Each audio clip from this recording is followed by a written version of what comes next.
Bien, vamos a entender un poco más a fondo el concepto de las pure functions o funciones puras. Aquí pues dejé una descripción muy clara, ¿listo? Y una función pura básicamente es una función cuyo valor de retorno solamente depende de parámetros y no de los, bueno, de los parámetros que tiene como tal la función y no de valores externos. Para detallar un poco más esto con un ejemplo, podríamos crear una función que se llama add, ¿listo? Vamos a pasarle dos parámetros o a crearle dos alias o dos parámetros, número 1, número 2. Y lo que va a hacer esta función es que me va a retornar la suma del número 1 y la suma del número 2. ¿Listo? Entonces aquí, esta como tal, podemos decir que es una función pura. ¿Listo? ¿Por qué es una función pura?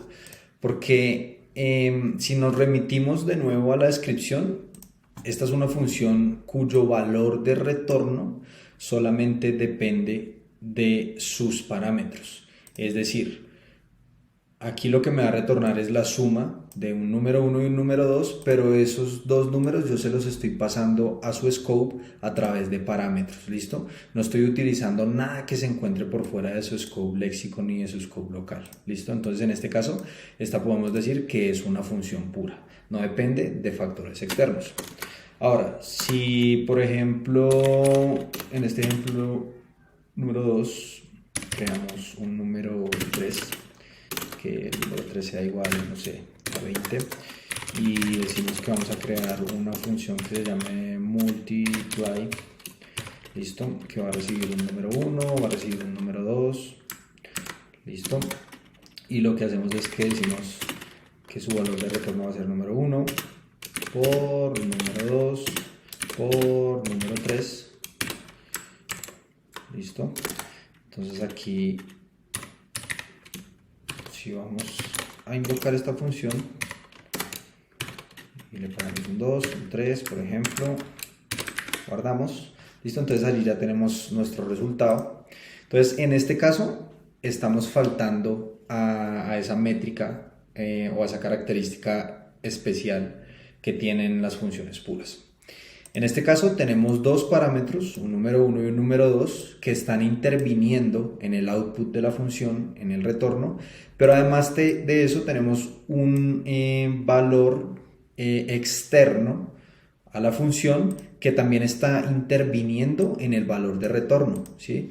Entonces en este caso podemos decir que esta es un pure function, ¿sí? O es una función impura, ¿listo?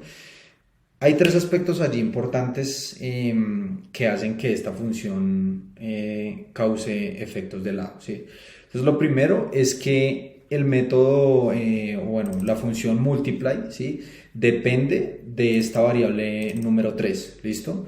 Si por ejemplo esta variable número 3 no está definida o no se encuentra disponible en el momento en el que se va a ejecutar la función de multiplicar, pues automáticamente el intérprete de JavaScript nos va a lanzar una excepción, nos va a lanzar un error, ¿listo? Entonces esa es como la primera, digamos que problemática que vamos a tener, un dependency issue básicamente.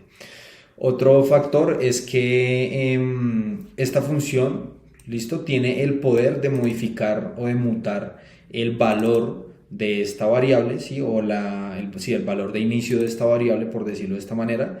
Entonces eso también hace que de cierta forma nosotros podamos desde un scope más reducido como un scope funcional, como lo es este, modificar código externo. Y precisamente cuando uno crea funciones, lo que trata es de aislar un poco el código externo, pues para solamente modificar lo que se encuentra en el scope de la función.